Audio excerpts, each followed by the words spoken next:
se publican, una de ellas que tiene que ver con el respeto que hay que tener todos, porque todos somos responsables de mantener el recurso. Así que esta es la del ojo amarillo que acaba de terminar el 31 de diciembre. Y la próxima, una de las próximas que viene por ahí, que es la de la SAMA. ¿Okay? Vamos a ver cómo hay una diferencia en la temporada, una diferencia en las áreas geográficas donde se establece esta veda, pero esto es principalmente lo que vamos a estar discutiendo hoy. Andy, este es el reglamento estatal, el 7949 de Puerto Rico, donde define específicamente a lo que se refiere el gobierno local con lo que es una veda. Discutimos sobre esto un minuto. ¿Tú lo lees o...? Claro, como quiera. Si lo quieres leer tú, no hay problema. Ok, no, pues prefiero que lo leas tú.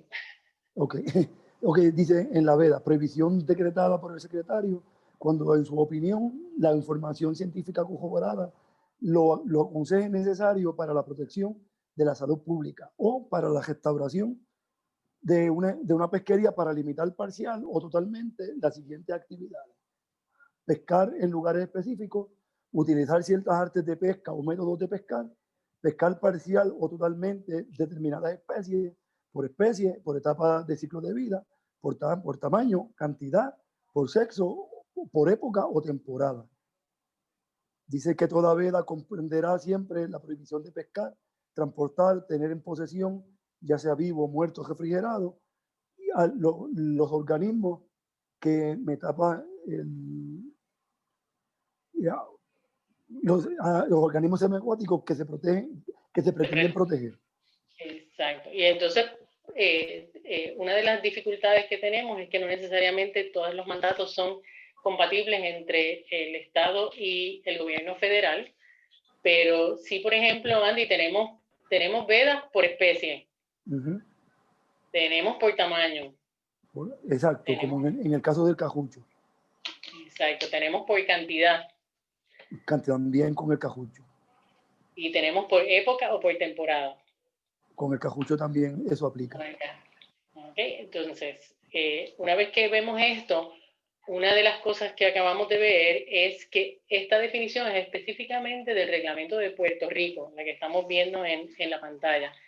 Y en los planes de manejo se definen estas vedas, ya sea para la especie, por su tamaño, por la cantidad, que son los límites anuales de captura. Por sexo no creo que tengamos ninguna, por lo menos en la parte marina, y por época o temporada. Donde aplicaría, Graciela, donde aplicaría más o menos es con la langosta, porque la langosta, primero, no se puede usar bichero o alpón, tiene que tener 3.5 pulgadas de carapacho y no se puede coger langosta con hueva. Exactamente, o sea que esta sería una diferencia entre el tamaño, sería aplicable a los dos sexos, pero en términos de la langosta hembra, una vez que tiene la fresa, una vez que tiene la hueva, ya no se puede traer a bordo. Exacto. Se puede, sin embargo, dejar en la NASA como señuelo para otras langostas. Eso es así. Así que ya tenemos una idea en general del tipo de vedas que se pueden aplicar. Ahora nos vamos a mover a la jurisdicción, a la diferencia geopolítica que hay en términos de dónde se aplican estas vedas. Lo que estamos viendo en pantalla es las 200 millas náuticas de la zona económica exclusiva para Puerto Rico y las Islas Vírgenes. Ahora, con los planes de manejo para cada una de las islas, hay una zona económica exclusiva que está delineada alrededor de Sail Rock en el este, que divide entonces el área de San Tomás y St. John, el área de Puerto Rico y el área de Santa Cruz. No se ve en la pantalla, pero por ejemplo estos slides que son así, dice aquí Wilson Santiago, así que cada uno de ellos está identificado de dónde y de quién tomamos prestados parte de la presentación, con el permiso, claro está, de ellos. Y específicamente en términos de la jurisdicción, el Puerto Rico, las aguas estatales de Puerto Rico están entre la costa. Todo el mundo puede ver mi cursor. Omar, ¿ven mi cursor? Sí, se ve. Sí, ok. entre la costa y las 9 millas náuticas, que es esta línea que bordea todo Puerto Rico. Y toda esta parte que está fuera de esa línea entrecortada, entonces son las aguas federales. ¿Okay?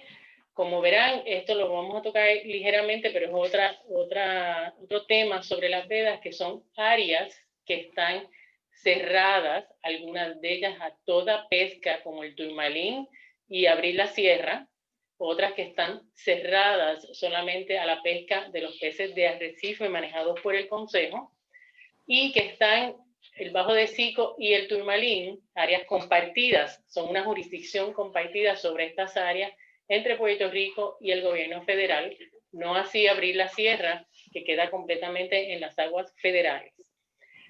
No hay compatibilidad real en el reglamento que atañe a abrir a Turmalín y al Bajo de Sico, o sea que tenemos una diferencia ahí en términos de lo que se puede o no se puede hacer en esas áreas, lo cual nos lleva a un problema futuro de la cuestión de hacer cumplir estas leyes. Las otras áreas que están en las aguas federales están en San Tomás, que son el Distrito de Conservación Marina, Gramanic Bank, Land Bank en Santa Cruz y el área de la Sama en Santa Cruz también. Graciela, ¿Okay? Como nota aclaratoria, la diferencia de Puerto Rico e Islas Vírgenes es que Puerto Rico tiene 9 millas náuticas, que son aguas estatales, y Las Vírgenes solamente tiene 3. Exacto, sí, eso es una diferencia notable, porque Puerto Rico es de las pocas áreas donde tenemos tanta agua estatal rodeando el estado, según la definición de la Magnuson-Stevens, que es la ley que nos crea a nosotros. ¿Okay? Así que, como verán, pues hay una diferencia geográfica en términos de las jurisdicciones, y esto a su vez pues puede tener efectos en llevar a cabo la reglamentación establecida. ¿Okay? Mi presentación principalmente está basada en aquella reglamentación del gobierno federal, del Consejo de Pesca, del Consejo de Administración Pesquera del Caribe. Sin embargo, traemos a colación aquella información que tenemos de Puerto Rico.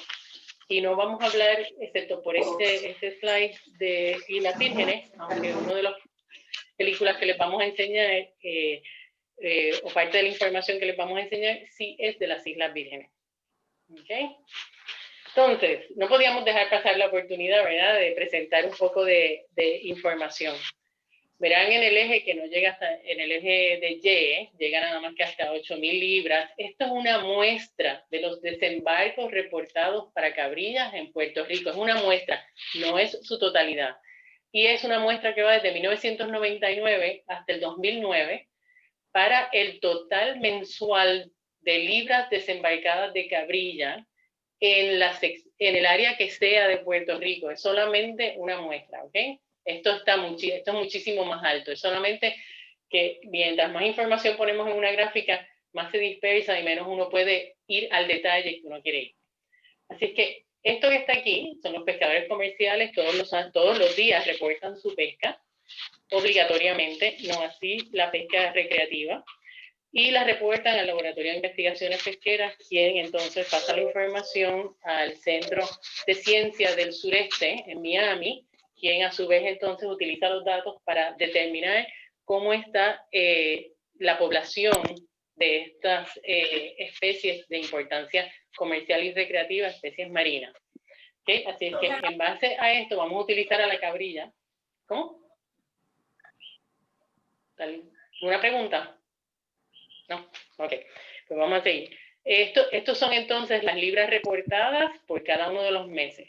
Una de las cosas que pueden ver aquí antes de fijarnos en las estrellitas es que hay mucha variabilidad entre los meses en los desembarcos, ¿correcto? Es una de las cosas que estamos observando. La otra cosa que estamos observando es que aparenta ser que hay una disminución en los desembarcos reportados mensualmente entre el 99 y el 2009, ¿correcto? Eso es lo que estamos viendo prima facie sin analizar lo que está pasando. Y parte de la información que se recoge de los pescadores se utiliza para hacer estos análisis. Una vez que tenemos la cantidad de libras por mes, podemos entonces tratar de ver por qué hay esa variabilidad. Estas estrellitas que hemos puesto aquí indican el pico en cada uno de estos años en el mes de enero, para cada uno de estos años que están marcados. Y de momento vemos que en la última parte de la gráfica han bajado o desaparecen esas cantidades de cabrillas reportadas. Lo primero que les voy a decir es que hay una reglamentación establecida en los años que está aquí, en el gobierno estatal en el 2004 y en el federal en el 2005, donde se cierra la pesca de la cabrilla, Red Hind Epinephelus guttatus, que es otro de los problemas que tenemos en la identificación de los peces. Se cierra diciembre, enero y febrero de todos los años desde la orilla hasta las 200 millas náuticas. ¿Okay? La mayor parte de la pesca siempre es más fácil para todos los comerciales y los recreativos cuando los animales están en un mismo sitio, cuando los animales están agregados. ¿Correcto, Andy? Cierto. Es más fácil pescarlos de esa manera que pescarlos cuando están dispersos a través de todo el área que pueden estar ocupando. Sí. Y son áreas específicas, son áreas que ya los animales tienen para concentrarse para el desove, y cuando el pescador las conoce, obviamente ya sabe cuándo buscarla. El cambio de luna, la fecha, y los animales están allí. Exacto. Una de las cosas que yo aprendí muy temprano en mi carrera fue eso. O sea, realmente el buscarlos en el sitio donde están agregados es mucho más fácil. Los pescadores ya saben que cuando se agregan muchas de estas especies, se agregan porque van a reproducirse en un área específica, como dice Andy, para una luna en específica, para un tiempo en específico. Y el resto del año, pues en realidad no se encuentran estos animales con huevas. Y lo saben porque parte de la pesca también incluye el utilizar las huevas de estos animales, especialmente las más grandes, para prepararse y comerse. O sea, son algo que se puede utilizar también. Y entonces, una de las cosas que uno ve cuando uno les grafican y le presentan información es que realmente hay que ver por qué están ocurriendo estas cosas. Y sencillamente, una vez que están aquí estos animales reproduciéndose en enero, una vez que entra la veda, el reporte de los desembarcos va bajando hasta que se convierte en casi cero para diciembre, enero y febrero, porque ya los pescadores saben que ese periodo del año está la pesca prohibida, la pesca de la cabrilla prohibida. Vamos a aprovechar ahora para hacer hincapié en que no es solamente responsabilidad de los pescadores comerciales, ni de los manejadores, ni de las personas que hacen cumplir la ley como tal en el campo. Es responsabilidad de toda aquella persona que va a un restaurante a comer cabrilla en diciembre, enero o febrero, que va a una pescadería a comprar cabrilla en diciembre, enero y febrero.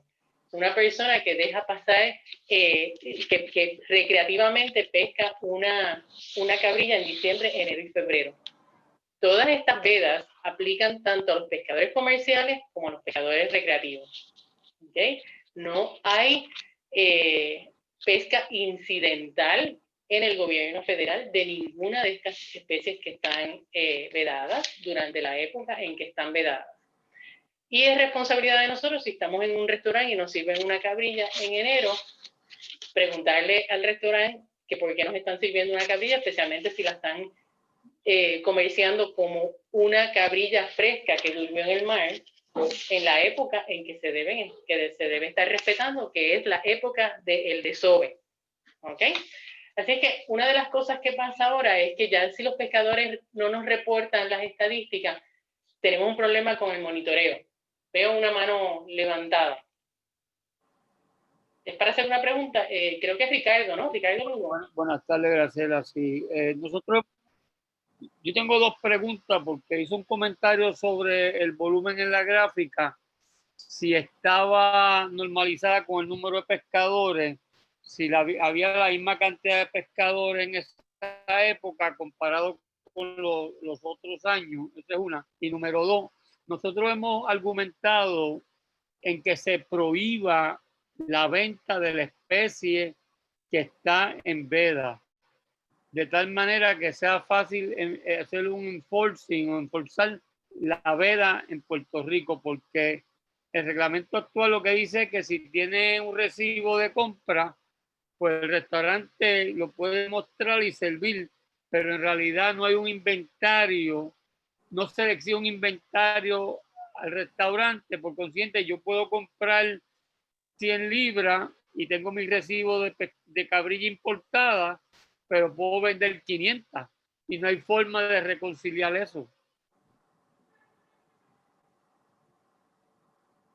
Sí, la primera pregunta, en términos de los datos, esto es nada más que una extracción de muestras del total desembarcadas para un área que sinceramente no me acuerdo qué área fue la que escogí. No hay número de pescadores envueltos. Todos los pescadores que reportaron durante esa época están graficados aquí. No hay ningún factor de corrección aplicado a esto. Es solamente lo reportado, porque yo estaba mirando lo que me están reportando, no el que me deja de reportar, sino lo que me están reportando. Y esto me indica a mí entonces que este trend, esta manera de ver las cosas, pues está sucediendo realmente. No tengo por qué forzar ningún factor de corrección en este momento. Hay nada más que 8,000 libras, el máximo que está aquí, por lo tanto es un pedacito mínimo del total de los desembarcos de Puerto Rico. ¿Ok? O sea que esa es la primera pregunta. La segunda pregunta es una discusión que Andy y yo hemos tenido anteriormente, que se trae al Consejo, que se lleva a la Junta del Departamento de Recursos Naturales, y es cómo, si nosotros estamos protegiendo una especie aquí, no la protegemos completamente para evitar que haya pesca furtiva, porque pues puede ser...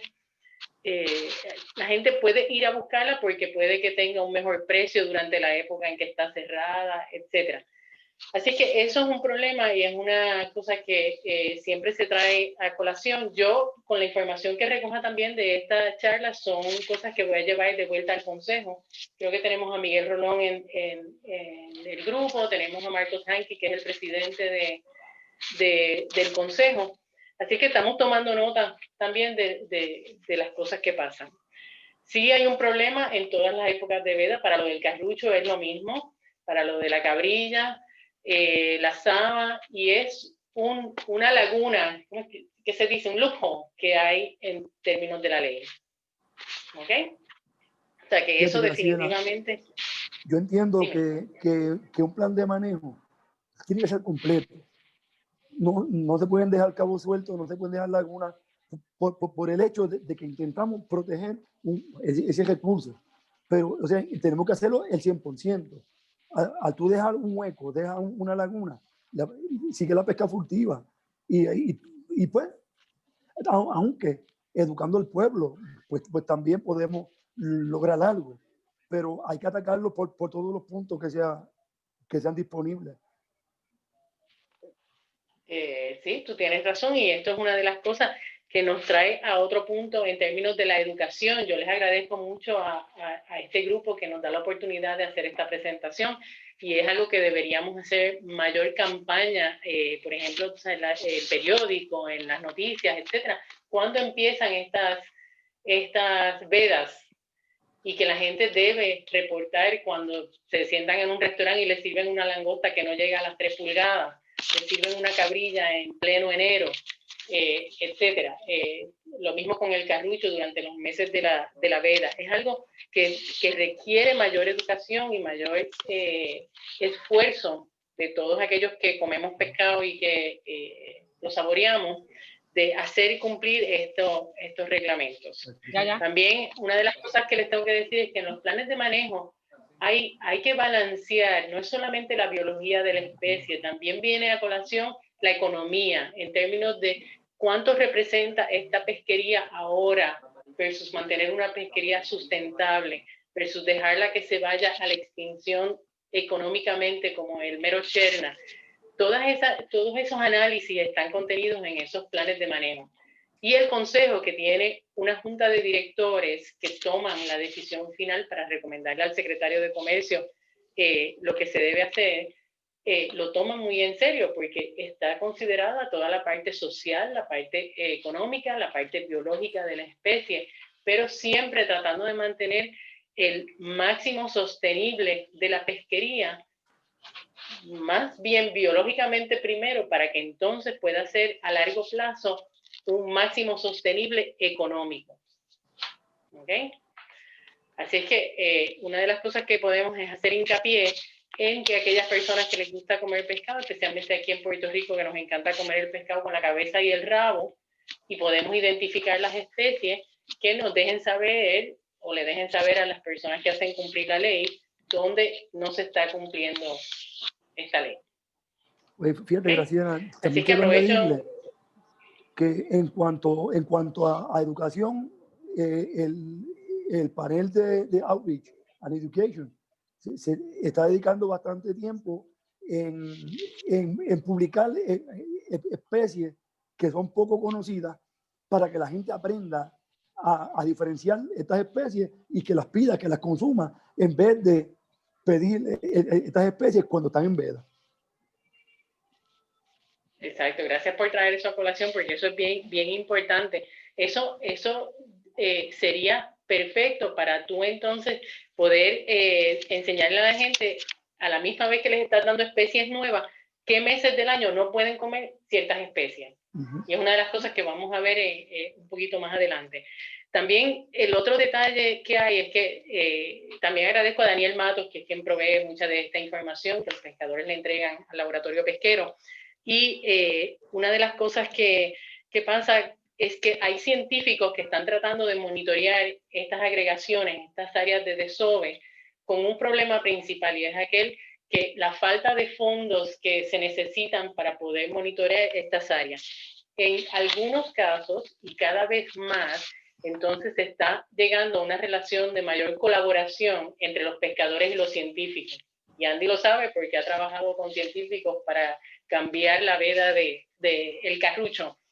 Y es una de las cosas que también necesitamos, o sea, mayor entrenamiento en términos científicos del pescador y mayor entrenamiento del científico en términos de la pesca comercial y recreativa hacia el científico, para que los dos entonces puedan colaborar en la investigación. Entonces, lo otro que les iba a explicar de esta gráfica es que el resto del año, o sea, estos picos que aparecen pueden ser por varias razones. Uno de ellos puede ser porque le toma a esta especie 2 a 3 años llegar a poder reproducirse, llegar a ser adulto. O sea, que en esos 2 o 3 años es donde, y al principio del mes, donde están las larvas entonces reclutándose como juveniles. Mientras más pequeño el animal, menor va a ser el peso, menor va a ser la cantidad de libras que se van a reportar. O sea, que las tenemos que dejar crecer para que lleguen a poder reproducirse por lo menos una vez. Y aunque en esta especie no hay un tamaño mínimo para reproducirse, en otras especies como lo son la colirrubia y el carrucho, hay un tamaño mínimo para asegurarnos de que por lo menos se han reproducido una vez. ¿Okay? Ahorita vamos a ver, miren estos otros picos aquí, estos otros picos que ocurren fuera de la época de desove, y ahorita vamos a ver por qué y por qué es tan importante también mantener una relación bien cercana a los pescadores comerciales, que son los que están ahí en el mar todo el tiempo. Esta, por ejemplo, pues una de las cosas que pasa es que muchos de estos animales no tienen diferenciación entre las hembras y los machos. ¿Okay? Esta, por ejemplo, pues pensaríamos que por tener esa barriga tan llena sería una hembra. Además de que muchas de estas especies, especialmente de los meros, cambian de sexo, nacen de un sexo y se cambian a otro. O sea que los más pequeños van a ser hembras, los más grandes van a ser machos. Y esto fue un pequeño trabajo que hicimos en el área este de Puerto Rico. Y gracias a Noemí Peña Alvarado del Laboratorio Pesquero, ella ha ido monitoreando la cantidad de especies que ustedes no tienen idea. Estos no son cabrillas, fue un ejemplo sencillamente para mostrarles la hueva de una hembra, la gónada del macho y todo el trabajo que han hecho en el laboratorio pesquero para determinar el estadio sexual de cada uno de estos animales, porque eso tiene mucho que ver con el tamaño a que llegan a poder reproducirse. Aquí la edad es un poco más complicada porque estamos trabajando con los otolitos, se están trabajando con las espinas dorsales, etcétera, pero la edad todavía sigue siendo un problema. O sea que, y después tenemos que cambiar de tamaño a edad para entonces poder establecer los parámetros que se necesitan para una evaluación de la población. Así que, aunque esto no es la cabrilla, pues es un buen ejemplo de la información que hay. Y la hueva en realidad de la hembra se usa para el peso de esta hueva contra el peso del animal, es lo que nos da el índice gonodosomático, que es lo que nos dice en qué estadio están estos animales. Muchas de estas veces ustedes verán que los agentes pesqueros que salen a las villas pesqueras recogen esta información, visualmente pueden determinar si son hembras o machos, pero para determinar el estadio, a menos que no estén grávidas, a menos que no estén realmente listas para desovar, es un poquito más difícil. Y esto se necesita para lo siguiente. Esta es una gráfica donde se enseña, esto es para el arrayado en específico, que tiene una veda en las aguas federales, pero no en las aguas estatales durante una época del año. Este color violeta que está aquí en los meses de marzo y abril, y que va disminuyendo en mayo, se abre un poco más en junio, y después ya no hay casi nada del resto del año, es lo que nos dice a nosotros que están en ese estadio de estar grávidas. ¿Okay? O sea que realmente podemos determinar que en la época del año en que se están reproduciendo a su máximo, marzo, abril, después mayo y junio, y que se encuentran durante el año alguna que otra hembra grávida en el área. Pero esto específicamente sería una de las maneras de establecer una veda de temporada para defender o proteger la época de reproducción de esos animales, que no se pesquen en esa época. Y esto es parte de la información que se utiliza. Voy a hacer un paréntesis para decirles que la mayor parte de la información que se ha traído al Consejo ha sido realmente la preocupación de muchos pescadores o de muchas personas, muchos científicos involucrados en la investigación, que notan que hay una merma en el tamaño de los animales, en el número de los animales, que ya no se ven donde antes estaban, fuera de los huracanes y ese tipo de cosas, que hay algo que está pasando que ya no están ahí y que a lo mejor necesitan algún tipo de protección. O sea que este es el tipo de información que se obtiene y que el laboratorio pesquero ha recogido por más de 30 años. O sea que estamos en buenas condiciones. Solamente para acordarles aquellos picos que les había traído a colación, que aparecen durante el resto del año. Esa misma gráfica que les enseñé de las rayados se puede reconstruir para la cabrilla, que entonces indicaría que sería diciembre, enero, febrero, a lo mejor enero, febrero, marzo, pero también uno tiene que poner en la balanza, ¿cerramos todos los meses de la época reproductiva o cerramos un 75% del tiempo en que se están reproduciendo? Eso es parte de las preguntas que hay que discutir cuando uno va a establecer una veda. Y esos picos, y yo creo que por eso es que las puse aquí, porque son de la costa este de Puerto Rico, de algún área. Esto que está aquí es la cabrilla. Por esta barriga que está aquí, uno pensaría que es una hembra grávida, ¿correcto? Es lo que yo pensaría cuando la vi. Sí. Y fue lo que pensé cuando me mandaron la foto. Después vemos esto aquí, la tremenda barriga que tiene esa cabrilla, un tamaño significativo, pero adivinen qué, todas las barrigas no era que estaban grávidas, es que las barrigas estaban llenas de alimento. O sea, y parte de lo que estábamos viendo en esos meses de septiembre y octubre coincide, y esto fue específicamente en octubre, con estas barrigas llenas que le dan mucho más peso a la cabrilla, y estaban siendo pescadas, parecía que estaban grávidas, pero eso ya sabemos que no es. Sin embargo, hay otros picos, como por ejemplo otros meros que enseñan ese pico en septiembre, octubre, en agosto, etcétera, que sí puede ser que tenga algo que ver con la reproducción, pero para los cuales todavía no tenemos toda la información que necesitamos. Entonces, Andy me dijo que teníamos que mencionar lo de los hermafroditas, específicamente en la cabrilla y en muchos de los meros. Después que les enseñé la gónada aquella que era tan clarita, que estaban todos los huevos separados y todos los espermatozoides separados. Esto es una gónada de un hermafrodita, de una cabrilla que tiene los dos sexos a la misma vez, porque está en una época de transición. Y eso es uno de los problemas adicionales que tenemos cuando estamos evaluando las poblaciones.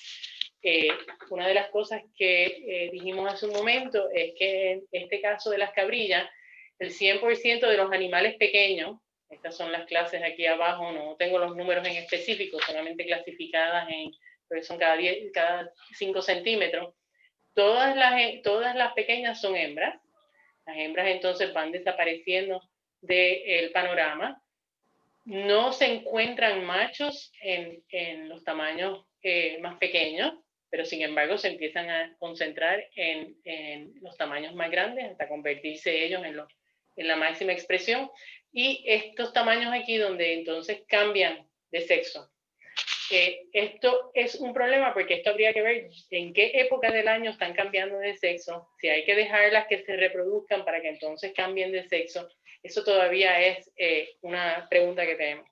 Sin embargo, lo que sí se sabe es que la reproducción en la mayor parte de los peces que se agregan para reproducirse tiene que ver con la cantidad de animales presentes en esa agregación para que puedan ser triunfales el ejercicio de la reproducción.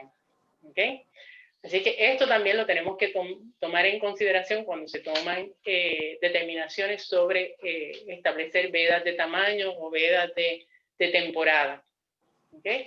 Y los animales no teniendo una diferenciación física apreciable, que se pueda ver antes de que se vean las gónadas, pues también es difícil establecer unos tamaños específicos a menos que no tengamos toda esta información. ¿Por qué es importante el que los animales lleguen a reproducirse y lleguen a unos tamaños grandes? En términos de las vedas de tamaño, tenemos solamente la colirrubia. En Puerto Rico son 10,5 pulgadas de tamaño de largo horquilla. En las aguas federales son 12, que son aproximadamente el mismo tamaño. Y esto hace que estos animales lleguen a poder reproducirse. Pero lo que es aún más importante de mantener poblaciones de peces donde hay animales grandes es que en términos de la fecundidad de esos animales, un animal grande equivale a toda esta cantidad de animales pequeños reproduciéndose. O sea que durante la época del desove estamos protegiendo o tratando de proteger estos animales más grandes que van a fin de cuentas a dejarnos tener mayor cantidad de huevos y hay que mantener entonces los machos para que puedan fertilizar esos huevos y que entonces esa reproducción sea lo más triunfal posible. Claro, siempre hay otros problemas. ¿De dónde van a tener estos huevitos una vez que están fertilizados? Si hay algún otro animal que se los come cuando están en la columna de agua. ¿Qué impacto tienen las corrientes de superficie y a media agua en la distribución de estos huevos y de estas larvas? Tenemos el hábitat adecuado que necesitamos para que cuando las larvas están cambiando a su etapa juvenil puedan encontrar el sitio específico donde se van a reclutar a la población, y después de eso todo lo que puede estar pasando en esos hábitats y la calidad de agua que va a mantener una población de juveniles creciendo hasta que se puedan reproducir. ¿Ok? Así es que esta es la veda que tenemos de tamaño, que es realmente, yo creo que fuera del carrucho, esta es la única otra que tenemos. Ok, ese es un resumen bien general de la información que uno necesita para uno establecer las vedas. En términos de las vedas que establece el gobierno federal, el Consejo de Administración Pesquera del Caribe y el Servicio Nacional de Pesquería Marinas de Estados Unidos, estas han sido en su mayoría vedas para proteger la reproducción de estos animales. ¿Okay? Esto es el calendario verde, que es lo más brillante, es la pesca permitida. Todo lo que está en rojo es el periodo del año entre enero y diciembre que se prohíbe la pesca. Y a mano izquierda tenemos la lista de las especies de meros, en este caso, porque hay 3 o 4 calendarios más, las que están bajo manejo. En este caso, la cabrilla Diciembre de cada año, enero y febrero, esta es compatible para las aguas estatales y federales. Además de que hay 3 áreas en específico que protegen el desove de la Cabrilla: Bajo de Sico, Turmalín y Abril la Sierra en el oeste de Puerto Rico. O sea que no solamente tenemos la temporada en que se están reproduciendo, sino que tenemos también los sitios donde en un momento dado, porque no necesariamente se mantienen las densidades en todos estos sitios, había buenas poblaciones de cabrillas. Nosotros utilizamos una cosa que se llaman unidades de manejo, y en este caso estos son los meros, que incluyen el mero rojo, el mero prieto, el mero tigre, el guajil amarillo y el guajil. Todas estas especies están vedadas durante febrero, marzo y abril en las aguas federales de la zona económica exclusiva, alrededor de Puerto Rico. La única de estas especies que es compatible con esta reglamentación es el guajil. O sea que en las aguas estatales ninguno de los otros meros tiene la misma protección que tiene el guajil. ¿Okay? Así es que esta es una de las diferencias grandes que tenemos en términos de la reglamentación. Después, exacto, que se está bien marcado. Ahora pasamos un minuto a los pargos. ¿Okay? Estos son los pargos que están regulados. La sama en las aguas federales y estatales. Y una de las diferencias que tenemos es la diferencia en los meses en que está establecida esta veda. Abril, mayo y junio en las aguas federales, abril y mayo en las aguas estatales. Andy, ¿tú tienes algún comentario que hacer en cuanto a esta diferencia Bueno, no tanto en la diferencia, pero en lo que tú hablaste anteriormente sobre la época en que los animales tienen huevas. Por ejemplo, constantemente se ha visto que las amas para diciembre y entre noviembre y diciembre se ahuevan.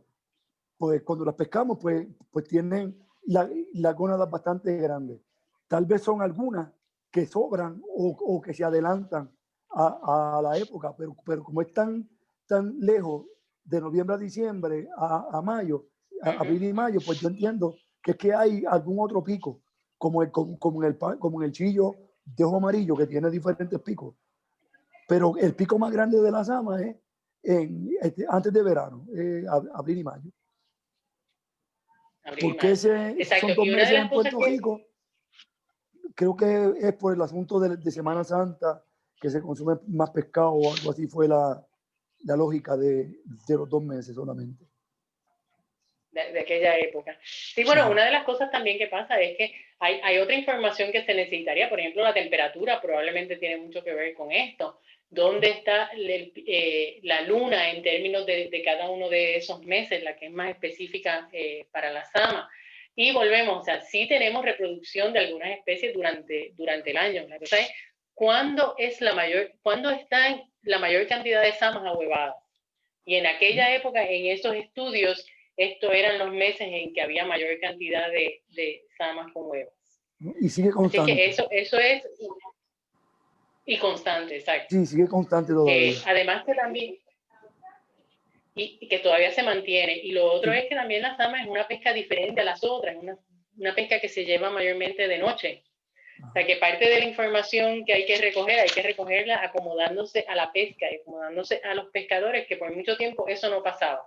Pero Graciela, pero también como punto curioso es que las amas se agregan en los mismos lugares donde se agrega la cabrilla, en diferentes épocas, pero son los mismos lugares.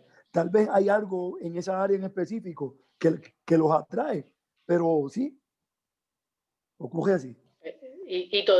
Todavía estamos, o sea, una de las cosas que tiene que ver el área protegida es con eso mismo, con que son una multitud de especies que utilizan el mismo área. Lo que sí hay compatible entre el gobierno federal y el estatal es el que se prohíbe en estas áreas de Turmalín, Abril la Sierra y el Bajo de Sico, se prohíbe cualquier arte de pesca que toque el fondo. Porque hay algo en ese fondo, como tú bien dices, que atrae a estas especies a que se agreguen en ese sitio. Así que llevamos un tiempo, se están colocando, se han puesto hidrófonos para oír a los animales cuando llegan, se han hecho muestreos en esas áreas, se tiene buenos mapas de batimetría de la profundidad, no necesariamente de hábitat por lo profundo que son. Así que son cosas que necesitamos, es como un rompecabezas, todavía nos faltan ciertas piezas para saber exactamente por qué se agregan en esos sitios, en diferentes épocas del año, o sea que hay algo diferente, pero que ocurre en esa misma área todo el tiempo. Sí, Ricardo.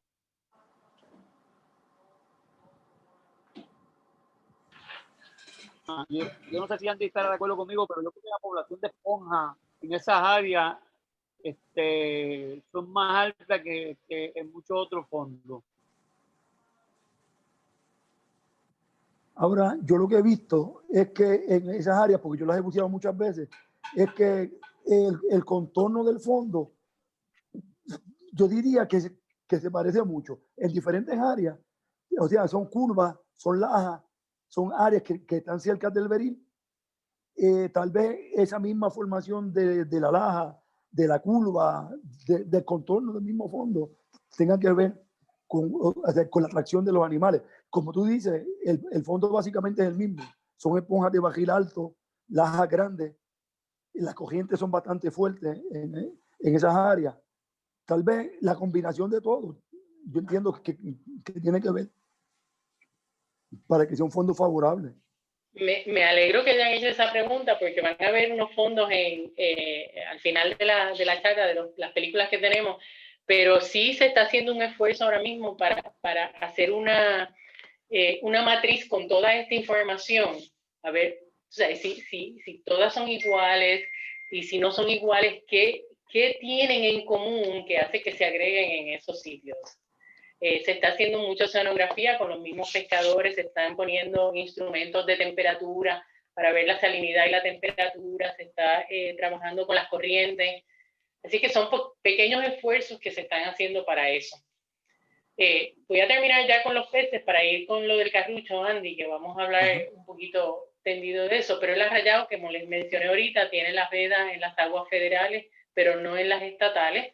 Esto también quiere decir que hay diferencia en las especies, porque el arrayado en realidad parece que se reproduce como por montones. O sea, no pensamos que hay un problema muy grande con el arrayado, pero sí es la época de reproducción la que se debería proteger. Lo mismo pasa con estos que mencionaste ahorita del chillo de ojo amarillo, con el grupo del pargo prieto, el besugo, la linegra y el chillo, que son todas especies protegidas en las federales, en el agua federal, mientras que la linegra y el chillo son los únicos dos protegidos durante octubre, noviembre y diciembre en las aguas federales. Esto cambió de haber habido un tamaño mínimo, porque obviamente pescando el chillo a estas profundidades había mucha mortalidad innecesaria, mientras que sabiendo dónde se pescan y no pescando durante esa época, pues la incidencia de la mortalidad baja. ¿Ok? Y llegamos al carrucho. Aquí, Andy, te voy a dejar que tú nos lleves sobre lo del carrucho. Ok. Bueno, cuando empezó el plan de manejo sobre carrucho, se estableció una fecha para la veda, que era julio, agosto y septiembre, para todas las áreas donde el Consejo de Pesca tiene injerencia.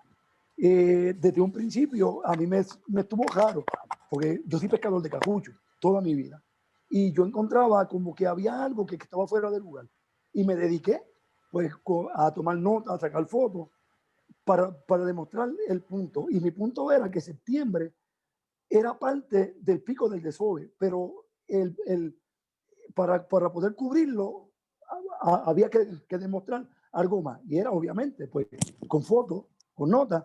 Y es que el pico está desde las últimas 2 semanas de septiembre a las primeras 2 semanas de octubre.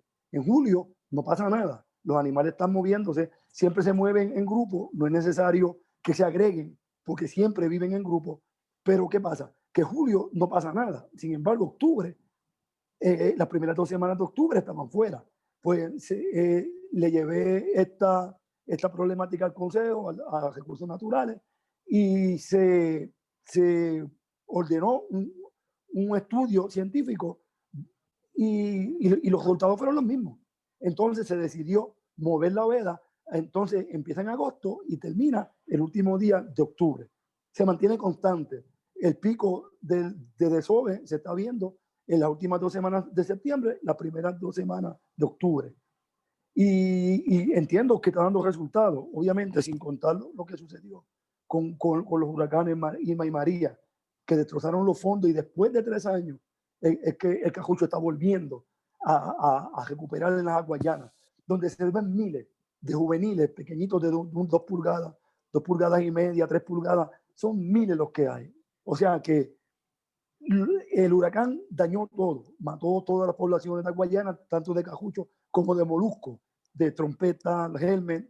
O sea, hubo un daño terrible. Después de 3 años, es que estamos volviendo a ver que se está recuperando y tiene buenos indicios. Yo espero que se respeten las vedas, que se respeten los tamaños, y vamos a tener Cajucho para siempre. Eso es bien importante porque uno de los problemas que se ha comentado es que la gente está pescando el carrucho pequeñito, y que es el carrucho, Ali Heard se llama ahora, Strombus gigas, de como lo hemos conocido toda la vida, y después de eso Lobatus gigas, y es bien importante que se respete el tamaño. O sea, tiene que tener 9 pulgadas de largo, desde la puntita aquí hasta la parte de atrás, o 3/8 de pulgada de grosor en el ala. ¿Okay? O sea que eso, y deben no estarlo pescando agosto, septiembre, octubre. Andy estuvo buceando durante aquella época con una computadora y creo que 2 pescadores más, sí, monitoreando la temperatura del agua y la puesta de huevas en ciertas áreas para poder establecer, eso fue con José Rivera y con Richard Applener, para establecer los meses en que realmente, mientras mayor la temperatura, mayor la cantidad de masas de huevas que se depositaban.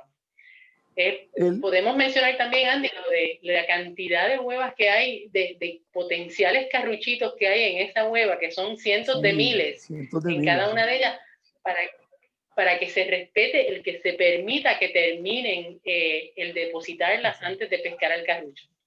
Graciela, también hay que notar que el cajucho tiene 2 desoves. Uno en la primavera, que no es tan grande como el de otoño, pero lo tiene entre febrero, marzo, abril, puede variar un mes antes, un mes después. Y luego el pico grande, que está entre septiembre y octubre, que es el pico, aunque durante el año se puede ver una que otra hembra desovando. Pero entonces también hay que notar que lo que yo estuve diciendo de que hay 4 variedades del mismo cajucho, que se hizo trabajo con DNA, y hasta el momento ha resultado de que el que conocemos como los flines, que es el cajucho pequeñito, es genéticamente diferente al cajucho normal grande. Habría que ver el gesto de los resultados de DNA de las otras 3 variedades. Pero básicamente es lo mismo, tiene que tener un grosor, tiene que ser animales adultos, no importa el tamaño, para que tengan el tiempo suficiente para reproducirse.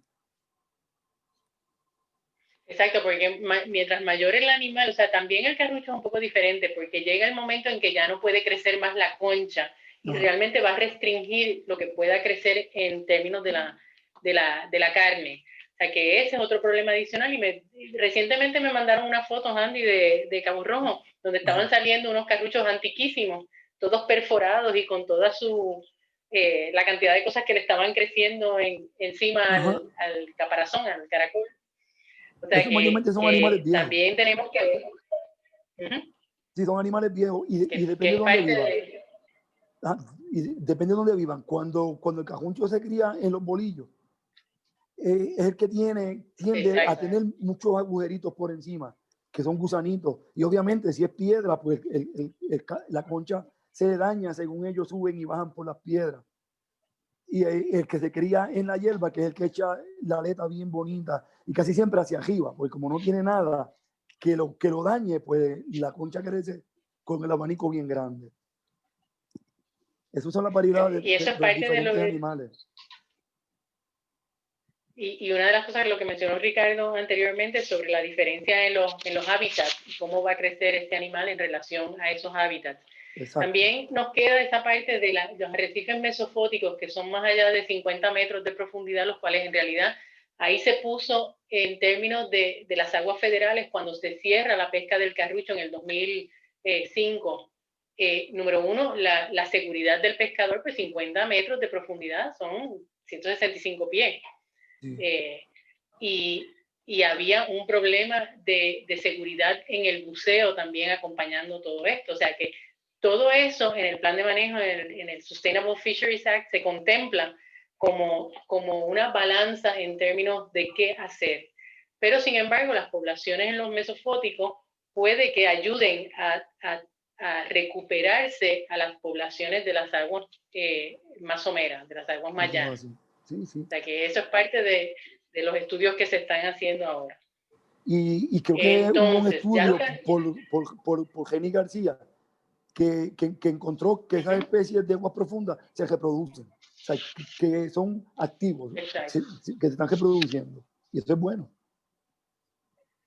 Exacto, o sea, nos falta todavía un poco más en términos de cuántas masas de huevos se depositan a esas profundidades, etcétera, o si realmente corren hacia lo más llano para entonces reproducirse. O sea, que ese es otro pedacito del rompecabezas que nos falta. Pero mira, yo hasta aquí hemos hablado de... Pero en cuestión al carrucho, yo entiendo que ellos no van a un área en específico, pero sí buscan un fondo en específico. Por ejemplo, el carrucho no se reproduce en la piedra, a menos que no haya arena que a ellos les guste. No se reproducen en el fango, ellos evitan el fango. Tú podrás encontrar animales cruzando áreas de fango, pero para reproducirse mayormente ellos buscan un tipo de arena que no es fina, es un tipo de arena que se le conoce como la avena. La avena son unos granos más grandes de lo normal y ahí es donde ellos envuelven el huevo y hacen las masas. Exactamente, y eso es parte de los fondos que todo el mundo siempre piensa en los arrecifes de coral y ese tipo de cosas, pero estos son fondos arenosos que son realmente necesarios para el carrucho. Sí. O sea, que son áreas que hay que demarcar. Y no todas las áreas también, no todos los hábitats de hierbas con arena y corrientes son los indicados para los juveniles, para esa época en que están escondidos en la arena, etcétera, o que ya cuando salen a caminar. O sea, que son otros fondos que son de suma importancia para algunas especies que no son los de coral ni las esponjas. Que es lo otro que tenemos que siempre estar pensando. No, y más, yo te puedo decir algo más. Pueden haber dos áreas idénticas. Las mismas especies de algas, las mismas especies de hierba, el mismo especie de fondo idéntico. Pero hay algo que no atrae al carrucho a algunas áreas. Más sin embargo, otras áreas que tú dirías que no son tan perfectas, sí los atrae. Que siempre se conocen, que es las áreas donde nosotros pescamos usualmente. También cambia cuando los animales van a ciertas áreas durante el año. Por ejemplo, hay áreas de pesca de nosotros que son de invierno y tenemos áreas de pesca para verano. O sea, que si tú vas a un área de verano, en invierno no vas a coger nada y viceversa. O sea, ¿qué los atrae por cada cierta época del año? Pues no sé. También, Graciela, cabe aclarar que si hay un desove al salir del invierno y hay un desove al salir del verano, para mí que lo que estimula el desove es el cambio de temperatura, no que sea alto o que sea bajo, sino el cambio. El cambio. Otro punto más que es bien interesante es que en la época de desove, aunque sea el pico más fuerte, donde hay juveniles, los adultos que están cerca de los juveniles no se reproducen. Lejos de los juveniles sí. ¿Qué evita que los adultos se reproduzcan allí? No sé. Que son preguntas que por eso todavía. Ahora, sí, una de las cosas que es bien importante es esto que ha dicho Andy, porque mucha información, por ejemplo, vamos a poner que van a pescar en la época de invierno X especie y no hay. Pero los pescadores saben que no es una especie que se encuentra en invierno. Pero las estadísticas entonces lo que aparecen es que aparecen 3 o 4 libras nada más. Y después viene un pico, y después vuelve y baja. Y después viene otro pico, y después vuelve y baja.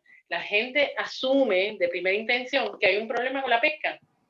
Y aquí es donde viene toda la información específica de las áreas de pesca, del esfuerzo pesquero para determinar, como vimos en los picos de la cabrilla, cuándo es una época de reproducción, cuándo es una época de alimentación, cuándo están creciendo, dónde están creciendo. Y es información que se obtiene de los datos, porque son datos que nos dan los pescadores comerciales. Así que eso es parte de la investigación que se tiene que hacer para uno poder contestar estas preguntas. También hay algo más en cuestión a los resultados de las gráficas. Y es que, por ejemplo, yo en el tiempo de veda de cajuncho me dedico a buscar pescado. Y obviamente la cabrilla está en una de las especies. Va a aumentar los números de desembarco porque los cajucheros están pescando cabrilla. Cuando vuelve la pesca de cajucho en noviembre, pues baja, porque ya el pescador entonces él está buscando el cajucho, y la cabrilla y el cajucho muy pocas veces se encuentran, a menos que el cajucho esté en la piedra. Pero como mayormente abunda en la hierba, pues no se pesca la cabrilla en esos momentos. O sea, que hay que ver qué hay detrás de los resultados de la gráfica. Pues me alegro muchísimo también que hayas traído esta colación, porque uno de los esfuerzos que está llevando a cabo el Consejo de Administración Pesquera es trabajar con el ecosistema, con las comunidades de peces, porque esto es una de las cosas que, viniendo de estudios que mayormente tienen muchísimas libras de una sola especie versus unas pesquerías que son extremadamente diversas durante todo el año y que los picos son cuando se agregan estas especies o cuando están en su época reproductiva, etcétera, esa dinámica que hay entre la pesca de una especie a que se ha dedicado un pescador, una reglamentación y el cambio a otras especies tiene que estar considerado. Así que el esfuerzo que se está haciendo ahora incluye estos cambios de temperatura en la distribución de las especies según las estadísticas de pesca, o sea que estamos mirando ese aspecto no solamente por la regulación, sino por los cambios ambientales que están habiendo en el océano. Así es que esto está todo caminando ahora mismo. Hay un proyecto bien grande en términos de ecosistema, en términos de mirar las comunidades de peces, tanto desde el aspecto del muestreo en el sitio como de la pesca que han traído los pescadores por tantos años.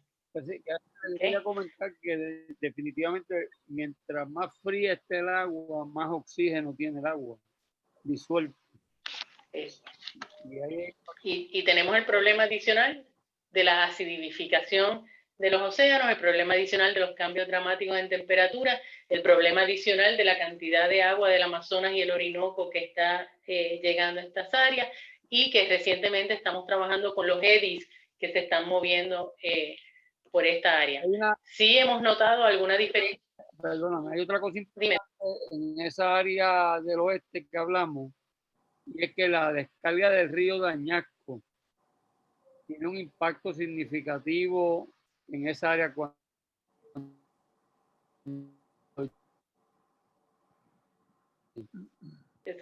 esa área de ahí, el agua está en una cantidad de depósitos, tanto de materia orgánica como tanto de runoff de la agricultura, tierra, fango. Ahí se ven hasta vacas muertas por ahí para abajo.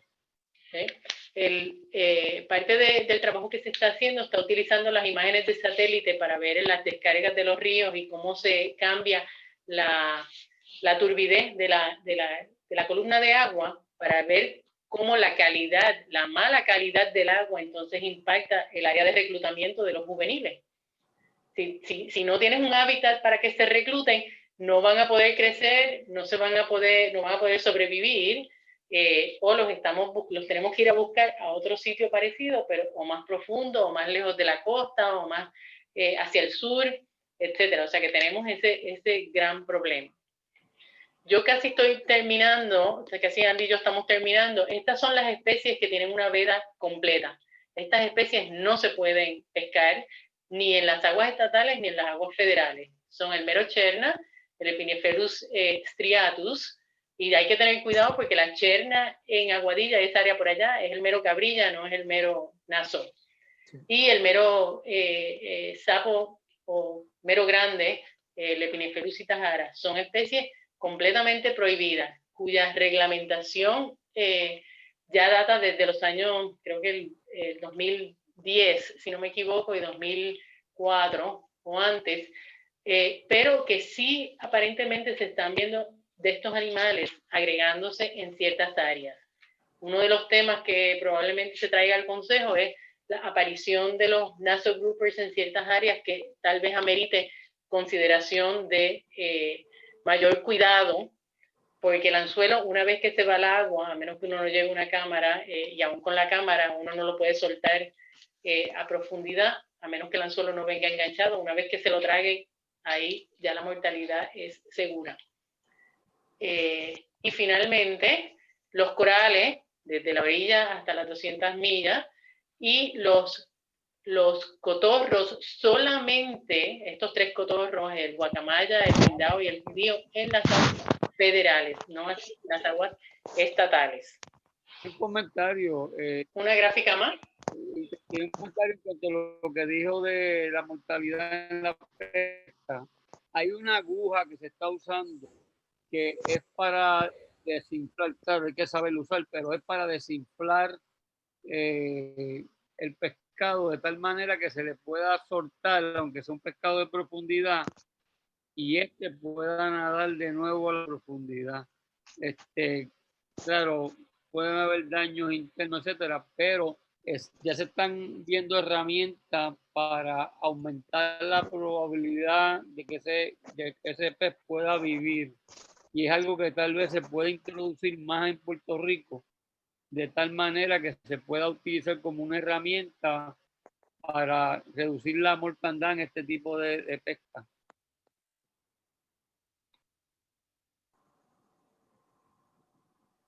Aquí. Sí, hay, Capitán Marcos Heinke, por ejemplo, hace mucho trabajo con eso. Va a depender mucho de cuánto se traga el anzuelo, el animal, porque definitivamente una vez que se lo traga y llega al buche ya hay muy poco que se pueda hacer. Pero la otra cosa es alertar a los científicos, al laboratorio pesquero, a los muchachos al grupo de ciencias marinas, etcétera, de que están apareciendo muchos animales de estos, naso o el Goliath, en el área, y entonces pues ya uno puede más o menos empujar a ver si se puede hacer algún tipo de estudio para eso. ¿Okay? Así Mira, que eso sí es otro proyecto que está caminando. Quiero poner uno... Dime, Andy. O sea, yo llevo un par de años que cada vez que encuentro un mero cherna, pues cojo la información con GPS, el tipo de fondo, la profundidad, el estado del animal, el más o menos el tamaño, y se lo estoy reportando a la doctora Chávez. Aquí en el suroeste estamos viendo juveniles de menos de unas 15 pulgadas. Ya habíamos identificado unas 20, 22 individuos. Son muy pocos, pero hay algo. Hay algunos juveniles. Que eso quiere decir que se están reproduciendo. ¿Pero dónde? ¿Y cuántos adultos quedan? Eso es lo que no se sabe. Exacto, y esto aprovecho para decirte que una de las cosas que tenemos que hacer es que tenemos que decirle a la gente, especialmente a aquellos pescadores recreativos, a los que se vayan cerca en los lagos Mayanitas, que aprendan a reconocer los diferentes meros para que no vayan a fiar al que no es. Exacto. Porque eso es muy importante. Eso es un problema. Voy a terminar rápido con una pequeña gráfica. Esto Wilson Santiago es quien me ha provisto de todo esto, y una vez que uno encuentra algo que está bien hecho, no vale la pena rehacerlo, porque esto está perfecto. Aquí ustedes pueden ver, creo que alguien tiene eso mismo, muy bien. Así que estamos viendo sencillamente la información que nosotros necesitamos para establecer medidas de manejo que sean viables, que se puedan llevar a cabo y que signifiquen algo para la población. Porque teniendo el número de peces por un lado y la densidad poblacional, nosotros tenemos que dejarlos crecer, dejarlos que se reproduzcan, mantener un balance entre ese nacimiento y esa mortandad. Y la razón, sabemos que hay muchos problemas, sabemos que hay contaminación, que hay cambios climáticos, que hay pesca, que hay enfermedades, que hay especies invasivas que se mueren por la naturaleza de morirse. Pero lo más importante de esto es que podamos mantener este balance. que estemos pescando manteniendo una densidad poblacional que se pueda reproducir ella misma. Y ese es el problema principal que estamos tratando de solucionar con las medidas de manejo, específicamente con las vedas durante la época reproductiva. ¿Okay? Este es el balance que tenemos que mantener. Así que, y estas gráficas son excepcionales, está muy bien explicado. Wilson lo utiliza en sus cursos de pesca comercial todo el tiempo. Quien nos esté escuchando que pesque comercialmente y no lo ha tomado, lo deben tomar porque tiene toda la información en un curso. Entonces, tratándome también de otras cosas, este es el resumen de lo que estamos tratando de hacer. La razón por la que hay vedas, porque las especies se protejan durante su periodo de reproducción, y en esas áreas en específico donde se reproducen, manteniendo el hábitat lo más en mejores condiciones posibles. ¿Okay? Andy, voy a poner los videos. Bueno, primero la información. Si alguien tiene preguntas, nos las pueden ir haciendo. Yo voy a poner los videos para que corran. Aquí está, Andy está en las redes sociales. Y nosotros tenemos la página del consejo con la información de la reglamentación, etcétera. ¿Ok? Voy a poner el video y entonces, Omar, Amanda, si nos van diciendo si tenemos preguntas o algo que contestar. ¿Ok? Le podría, esto no tiene sonido, o sea, lo que se oye son los buzos respirando. Creo que van a ver, esta no era la parte que teníamos, pero ahí está. Me parece que hay unas preguntas aquí. Me dice si te las digo ahora. ¿Se ve bien el video? Sí, se ve bien. Okay, aquí abajo hay meros. Pues si nos las vas diciendo, sí, o sea, todo el mundo debe estar mirando el video porque la verdad que es excepcional, o sea, poder ver agregaciones todavía que ocurren y relativamente un área que se ve, el filtro no estaba muy bien puesto, pero se ve que es un fondo que está en bastante buenas condiciones. Yo quería mencionar Andy, ¿qué tú crees? Si puedo mencionar algo un momentito antes de que se me olvide. ¿Me pueden oír? Sí. Ok. En cuanto a los meros, de los avistamientos y demás, hay una página que tiene un proyecto de Islamar Research y de JR Reefscaping que se llama Meros PR. Lo pueden buscar así en Google y si usted tiene un avistamiento de un mero, pues puedes reportarlo ahí. Puedes poner localización, si puedes coger la medida, ¿verdad? Sí, obviamente si lo pescaste. Medida o peso y diferentes datos que les pide. Incluso en la página tiene una imagen, unas ilustraciones de varias especies de meros que tenemos aquí. Se llama Meros PR. Sí, eso es bien importante. Ven algunas varillas por ahí, que hay una serie de arrecifes mesofóticos que se les ha puesto la varilla para tener unos transectos permanentes, para que se pueda ir a hacer el muestreo exactamente en el mismo sitio. Se pone una o dos, no se ponen más de esas, pero definitivamente esto es uno de los sitios donde todavía hay agregaciones de peces. Sí vieron scuba en vez de rebreathers en este caso, porque estaban exclusivamente haciendo la fotografía del área, pero para muestrear el área en específico hay que usar mezcla de gases o hay que usar rebreathers para poder hacer los transectos que normalmente se hacen en estas áreas. Esta área se ha visitado, creo que ahora va a ser la segunda o la tercera vez en los últimos 10 años, así que cuando tengamos la información les dejamos saber cuántos animales se muestrearon esta vez. No se están pescando, solamente se retratan. ¿Ok? Y valga la aclaración, que son meros tigres. Ay, gracias, exactamente. Sí. No, perdóname, dientes de sable, bueno, sí, es el Microperga. Ajá. Exacto. Okay, están viendo los colores de la reproducción, ven las hembras un poquito más hinchadas que los machos. Así que Esto es parte del trabajo que se está haciendo en los arrecifes un poco más profundos.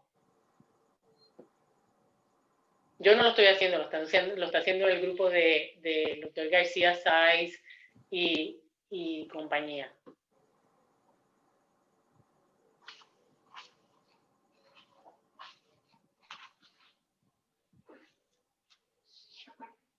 Okay. ¿Quieres que vayamos contestando alguna pregunta? Si alguien tiene alguna...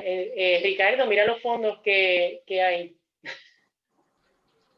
Tenemos varias preguntas por el Facebook Live de Amando Océano y varios comentarios también.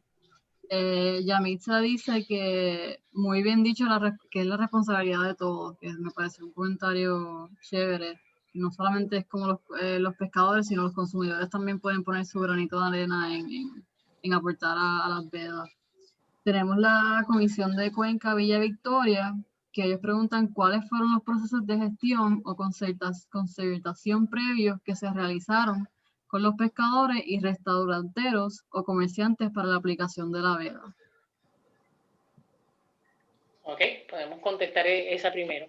En términos del Consejo y en la época, estos son vedas que datan de hace ya mucho tiempo, pero el proceso usualmente es el mismo. Viene la información al Consejo con algún problema que la gente ve. Por ejemplo, que disminuyó la cantidad de cabrillas que se están cogiendo durante la época de desove, que disminuyeron la cantidad de carruchos que se estaban cogiendo durante la época de poner huevas.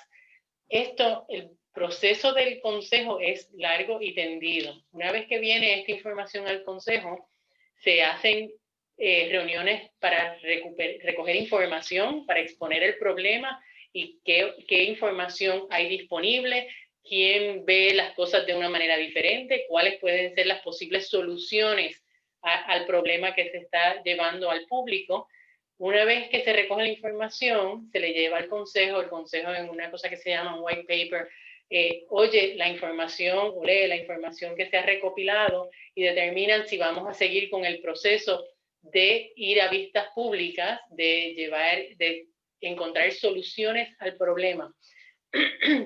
En el caso de la veda de la cabrilla, por ejemplo, o lo mismo del carrucho, fueron reuniones de mucha participación de pescadores. Me acuerdo una reunión en La Parguera, Andy, yo no sé si tú te acuerdas de eso, que fueron en cuantía para la cuestión de la época del año en que se iba a cerrar, el tamaño mínimo que se iba a establecer, el problema de traer el cascarón hasta el bote y tener que traerlo a tierra, después depositar todas esas caracoles en tierra. O sea, que es un proceso, se anuncia en el periódico cuándo van a hacer las reuniones, se prepara un trabajo donde se dan las opciones o las alternativas viables, se recoge información si hay otras alternativas que no se consideraron. Una vez que llegamos a ese punto, el Consejo escoge una alternativa preferida. Por ejemplo, la medida de que se cierre diciembre, enero y febrero, la época de la cabrilla. Eso entonces pasa por el periodo de ser publicado en el registro federal. Si hay mucha oposición o mucha controversia, se pueden hacer un segundo grupo de vistas públicas para considerar cualquier otra información que no se haya considerado antes. Se hace una reglamentación propuesta, la cual va al registro federal también, y después entonces se publica la reglamentación final después de todo este periodo de tiempo. Usualmente toma alrededor de 2 a 3 años todo este proceso. Mucho jode. Ok. Yo creo que eso contesta la pregunta, ¿no? Andy, ¿se me quedó algo? No. Entonces, cuando no hay información, como por ejemplo lo que pasó con el carrucho, pues se hacen estudios especiales para determinar esa relación entre la temperatura y la mayor cantidad de puesta de huevos, etcétera, para poder entonces tomar una determinación en cuanto a cuándo se va a establecer esa veda de tiempo. Pero entonces, en cuanto al carrucho, como sucedió con nosotros, después que se estableció la veda y apareció una información nueva que indicaba que no era el tiempo correcto, pues, se movió. O sea, que fue bastante dinámica y bastante rápida. Porque no tomó tanto tiempo. Fue probablemente la más rápida. Ajá. Así que en términos de información se publica en el periódico, en las redes sociales ahora, etcétera. Sí, el Consejo tiene un panel asesor científico, que son científicos locales o de Estados Unidos con expertise en los procesos que estamos llevando a cabo para la evaluación de estas poblaciones. También tiene unos paneles asesores de distrito donde hay pescadores comerciales, pescadores recreativos, hay dueños de restaurantes, hay chefs, hay consumidores. También tenemos el grupo de educación y extensión educativa. Y toda esa información de todos estos grupos forman parte de la toma de decisiones del Consejo.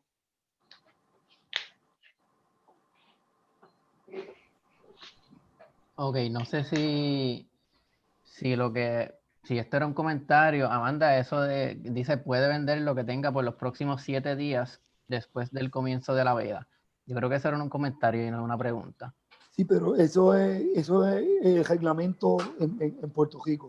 O sea, cuando empieza la veda, te dan 7 días para salir de lo que tienes guardado. Pero si eso existe es la importado, laguna, tú puedes venderla, ¿verdad? Exacto. Existe en la laguna que si lo compras, entre comillas, si lo compras, pues puedes seguir vendiendo, siempre y cuando tengas el recibo. Que es una laguna que había que corregir. Pues para hacer efectivo una veda, tienes que prohibirse la venta total por los 90 días y punto. Nadie se va a morir por 90 días sin vender ese producto, pero estamos haciendo un beneficio bastante grande a la especie, porque hay menos demanda. Andy, ahí tú también tienes la experiencia de participar en grupos internacionales, como lo has hecho en el Instituto de Pesquerías del Golfo de México y el Caribe, en términos de fomentar que haya reglamentación compatible para algunas especies a través de todo el Caribe. O sea, de que tengan una medida de manejo del tamaño mínimo, que tengan una época de cierre. Pues mira, en el GCFI, en uno de los GCFI de Colombia, creo que fue el primero, el que fue en Santa Marta, yo hice la misma denuncia de que hay esas lagunas abiertas en un tiempo de veda que lo ideal sería que se prohibiera. Y creo que ya la República Dominicana lo adoptó, y México, donde prohíben todo tipo de venta de una especie que está en veda. Ni restaurantes, ni pescaderías, nadie. Se saca del menú, punto. Ya en la República Dominicana lo están haciendo con la langosta y creo que con el cajucho. Y en México creo que también lo están haciendo con la langosta y sí, con otras especies. Pienso que así es como se debería hacer, ¿verdad? Es lo más lógico. Sí, exacto. Lo que pasa es que hay leyes, otras que no son definitivamente las que tienen que ver con pesquerías, pero sin embargo, si el carrucho, por ejemplo, está en CITES, o sea que tiene que tener un manifiesto cuando entra aquí la información.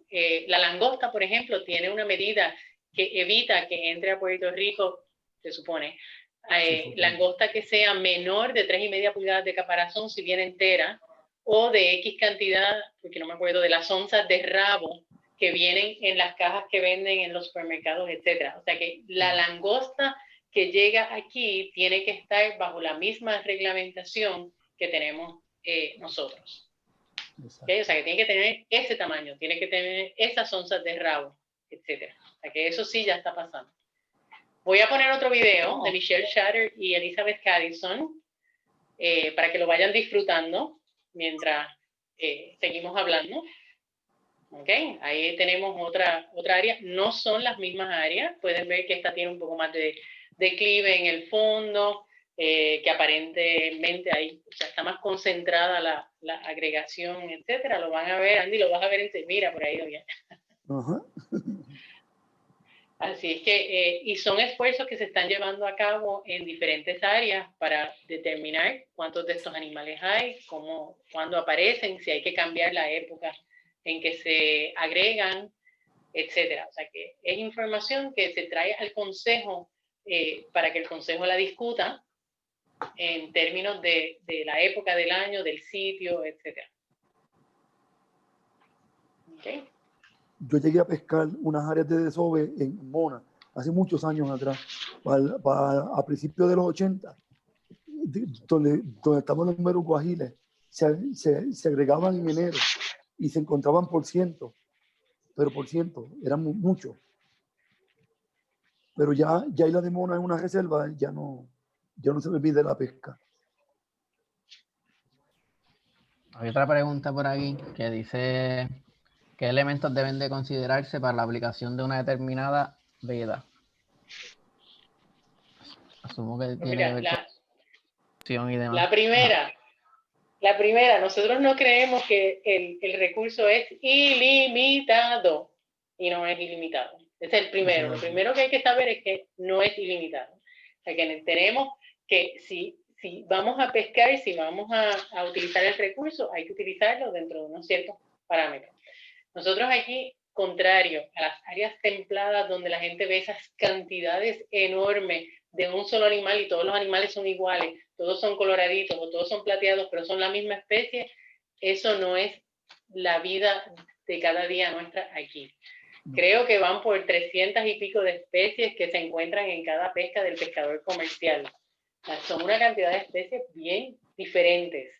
Y lo que dijo Andy ahorita del cambio según la reglamentación o según la época del año es bien importante y es algo que realmente nosotros estamos bastante cruditos en utilizar. Así que esas son las dos cosas que yo diría. Número uno, acordarnos que no es ilimitado el recurso.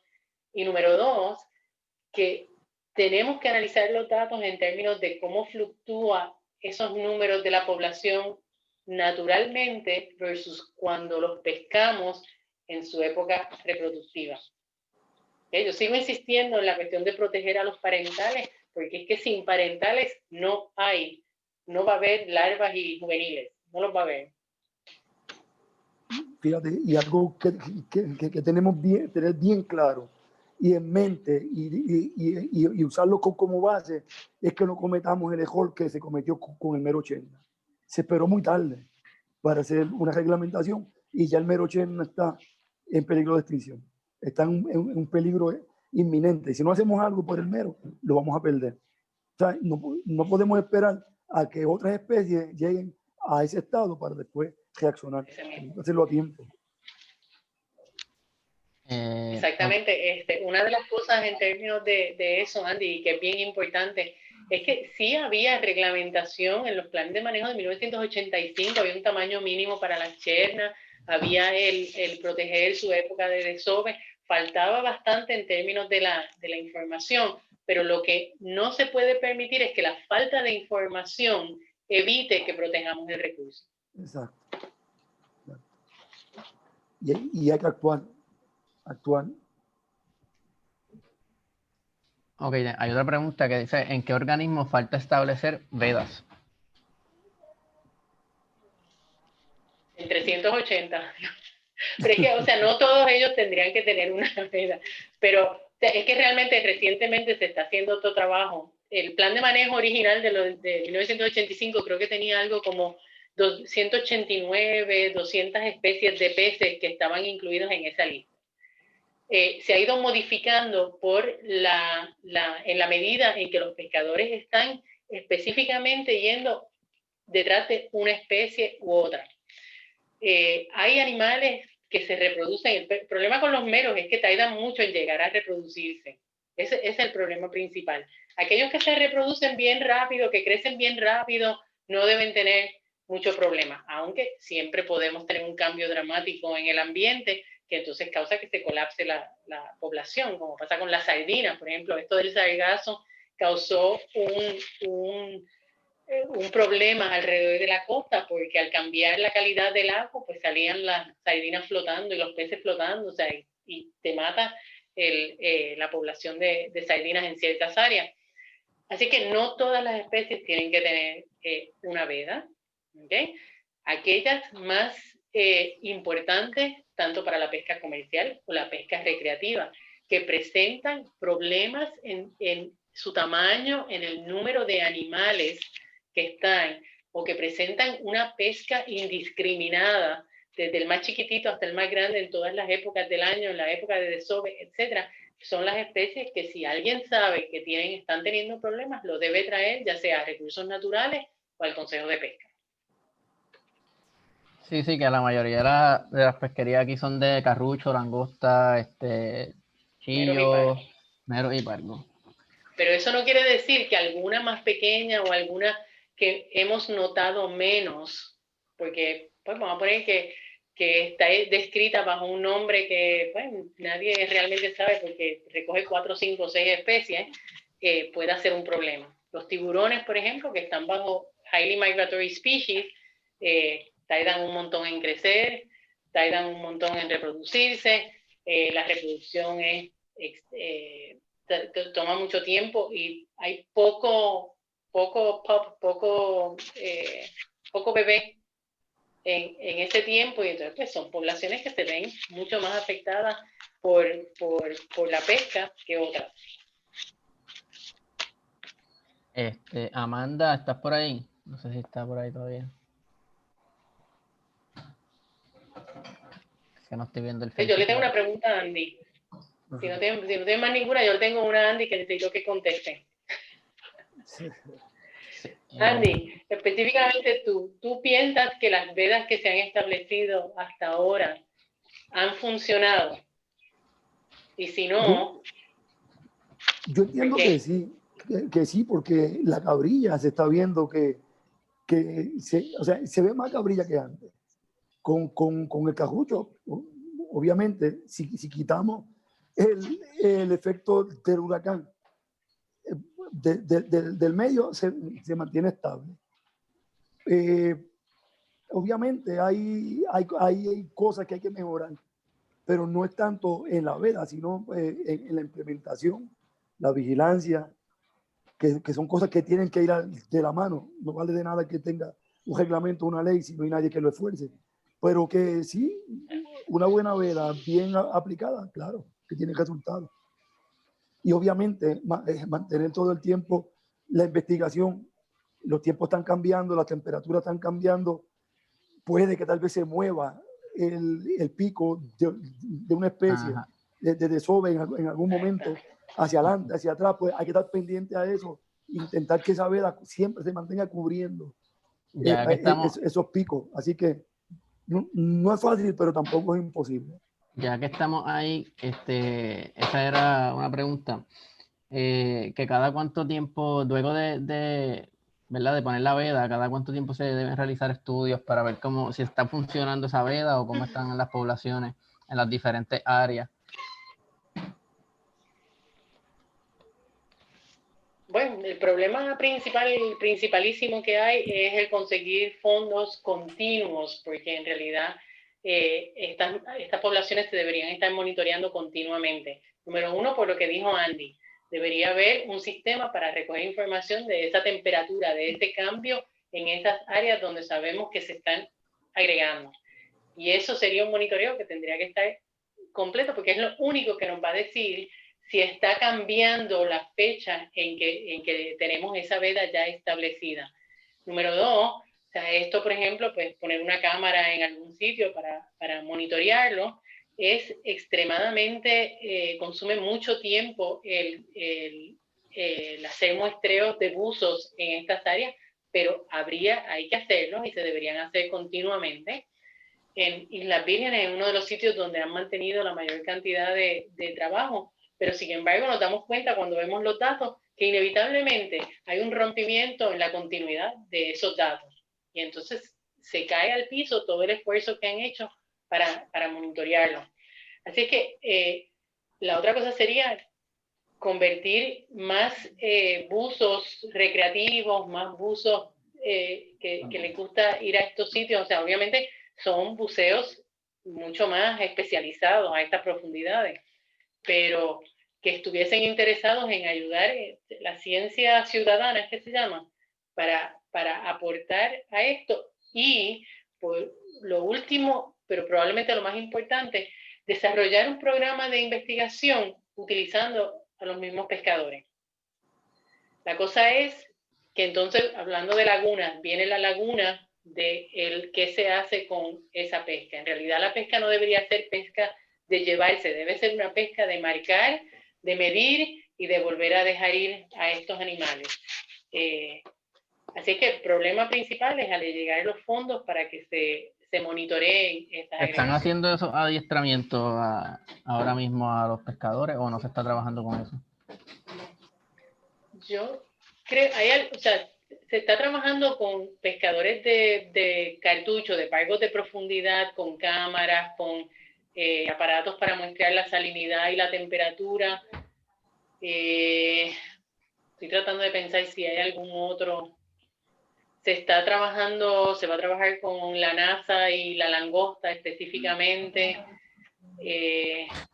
pero no, eso está realmente en pañales. Necesitaríamos realmente un grupo que se dedicase a este entrenamiento de científicos y pescadores trabajando mucho. Okay. ¿Verdad, Andy? Yo creo que eso le falta todavía un poquito. Fíjate, Graciela, algo que tenemos que tener en cuenta es que desde el 2011 hacia acá, que fue cuando empezó el primer evento de sargazo, esto tiene que tener algún efecto a largo plazo, porque también las aguas turbias del Orinoco están llegando aquí a Puerto Rico casi constantes. O sea, y eso tiene que tener algún efecto en algún momento. Y obviamente, tal vez en los desoves, en el movimiento de las especies, en el desplazamiento de las especies, en agua llana y en agua profunda, porque el agua dulce tiene que tener algún efecto. Y a eso hay que prestarle mucha, pero mucha atención. Sí, tenemos el problema de las aguas verdes que se llama, no solamente impacta a los pescadores comerciales, especialmente a los buzos que no pueden salir por la urticaria y porque no se ve enfrente de ellos, pero también el buzo recreativo, los charters, toda la gente que utiliza el mar para utilizar sus recursos, la misma pesca de especies pelágicas, etcétera. Pero volvemos, no hay un monitoreo constante de esto. O sea, que eso, el impacto que pueda tener en el desplazamiento de las larvas también, o sea, cuando viene esa corriente y se lleva todo lo que pueda haber cercano a la costa en términos de la superficie.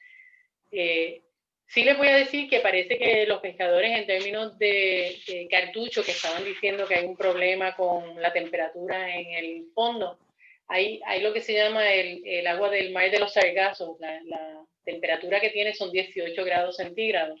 Y esa lengua de agua, cuando entra por el canal de la Mona, puede variar en términos de hasta dónde llega y cuán extensa es. O sea que en ese sentido, pues se está muestreando el agua para determinar esa relación entre cartucho y temperatura y la misma pesca de cartucho. O sea que nosotros tratamos de responder a las preguntas específicas que tienen los pescadores. Una pregunta, ¿se han hablado de, no sé si eso es posible, de vedas como por región? O sea, por ejemplo, que es una veda diferente en el sur, tal vez en meses diferentes en el sur de la isla o en el norte, o eso no se ha estudiado o no cambia ¿verdad? En esas pequeñas escalas. Meses diferentes. Sí, bueno, o sí sea, hay una diferencia. No, sí. Tienes toda la razón y entiendo la pregunta perfectamente bien. El problema es tener la información para poder hacerlo. Y cuán dinámico uno puede ser, es decir, por ejemplo, al sur de San Tomás va a ser diciembre, enero y febrero, pero entonces cuando llegamos a la costa oeste de Puerto Rico va a ser enero, febrero y marzo. Ahí es donde hay que incluir las personas que bregan con hacer cumplir las leyes, hay que incluir cómo tú vas a dar la información para poder cambiar esas fechas de acuerdo con la temperatura o lo que esté pasando. Sí hay diferencias, pero vale la pena hacer eso versus si con los meses que están en veda tú cubres la mayor parte de la población de cada una de estas áreas. Eso yo no te lo puedo contestar porque no lo sé. Hay un detalle que tal vez sea relevante en esa discusión y es que, por ejemplo, en el caso del CICO, el CICO cierra 6 meses y es ahí nada más. Básicamente el CICO se coge mucha cabrilla y por 6 meses está cerrado que no se puede pescar nada. Bueno, no se pueden pescar peces de arrecife manejados por el Consejo y solamente en la parte del agua federal. El gobierno de Puerto Rico prohíbe el uso, igual que el federal, el uso de artes de pesca que tocan el fondo, pero el bajo de Sico en realidad tiene una diferencia de compatibilidad en la reglamentación. Así que sí, son 6 meses, sí se extiende para todos los peces de arrecife manejados por el Consejo. Las otras 2 áreas en el oeste de Puerto Rico son 3 meses, toda pesca prohibida durante esos 3 meses. Ok, voy a ir, que veo que tengo otras preguntas aquí. Se han encontrado especies invasoras en el área que perjudiquen la reproducción. Bueno, sé que se han encontrado especies invasoras en las áreas reproductivas, porque el pez león, por ejemplo, es uno de ellos. También se han encontrado hierbas marinas en las aguas más someras, en áreas que el Consejo ha mantenido que son hábitat esencial para peces, especialmente para los juveniles, que disminuyan o impacten la reproducción. No creo que el evento de la reproducción se vea impactado por eso, pero sí había un grupo de buzos que estaban buscando lo que tenía en el estómago el pez león, y lo que sí puede impactar es a la cantidad de peces juveniles que se pueden comer. Cierto, es así. Pero sí, porque cuando están reproduciendo los adultos, cuando los adultos, o sea, cuando los meros, la cabrilla se reproducen, o sea, son animales adultos, son mucho más grandes que el pez león, que el león en sí no, en la reproducción como tal no afecta en nada. No. Y que yo sepa, no hay nada que esté comiéndose los huevitos cuando ya se han reproducido. No. Así es que directamente a la población de parentales, no me parece. Pero si hay alguien en el grupo, si está Michelle o si está Chelsea, alguien de la Stacy, alguien de las personas que están trabajando con esto, que me puedan dar la información y corregir, pero hasta donde tengo entendido, no. En este caso, tal vez lo que podría afectar, y yo entiendo que mínimo, sería la presencia de los tiburones en las agregaciones. Pero yo entiendo que tampoco al grado de afectar en su totalidad, tal vez en el momento cuando se come algún pez, pero nada más. Pero como que afecte. Bueno, el whale shark. Exacto, pero aquí en Puerto Rico no abundan mucho. Muy raro, sí. Sí, así que no creemos que, ni Andy ni yo pensamos que hay un impacto. Entonces, seguido de esa pregunta, la misma persona, Beatriz Díaz, pregunta si en el área no se permite la pesca del pez león en específico. Entiendo yo que será en área que estén cerradas a la pesca, o no sé a qué se refiere ahí. Ok, hay una diferencia entre las áreas protegidas en las aguas federales y en las estatales. Sé que en las estatales hay un problema con lo de sacar el pez león de las áreas que están protegidas. Creo que tienen un protocolo de avisarle a los vigilantes para que vayan con las personas que van a sacar el pez león, etc. En Bajo de Sico en específico, el pez león no es una de las especies manejadas por el Consejo, o sea que en Bajo de Sico podrían sacar todo el pez león que quisiesen en las aguas federales. Toda pesca en Abril la Sierra y Turmalín puede ser un problema, porque aunque no especifica solamente las especies bajo manejo, dice toda pesca, el que la persona esté pescando dentro de esa área cerrada, una intervención de la Guardia Costanera o de los vigilantes que son deputies, que son parte del grupo de la NOAA, y teniendo otras especies a bordo. Por ejemplo, vamos a poner que estaba en, qué sé yo, un poquito más adentro y agarró un jurel y entró al área protegida, y la intervención es en ese momento, aunque lo único que está sacando sea el pez león, por ejemplo, al tener esa otra especie a bordo, como es no pesca, puede que tenga un problema con las autoridades. Así que eso es una pregunta que tengo que llevar al Para consejo. cuestiones de agua acá estatales, entiendo que hay un permiso del RNA que permite pescarlo en reservas naturales. Fíjate, peñón. como nota, como comentario, las densidades de las poblaciones del pez león está disminuyendo drásticamente en el oeste. Yo me dedico a pescar leones comercialmente y no se ven ni en las cantidades ni en los tamaños que se veían hace ¿cuánto? 5 o 8 años atrás. Hay mucho menos leones, ya los depredadores como los tiburones, la pajacuda, otras especies están aprendiendo a verlo como alimento. No se ven tanto como antes. Ok, como pez león. Sí. Ya no se ven como antes. ¿No están más profundos? Bueno, tal vez más profundo. De hecho, cuando yo voy a buscar leones, tengo que ir más cerca del beril para poder encontrar animales de buen tamaño y tal vez en mejor cantidad, pero no como antes. En comparación a antes, no. Sí. Ya hay muchos menos. Ok, déjame verificar aquí qué pregunta me falta. Aquí del Facebook Live escribieron, sé que no hablaron de este tipo de veda, pero pregunto, ¿por qué la veda del sábalo si en el área oeste es una plaga y estos viven en ríos y mares?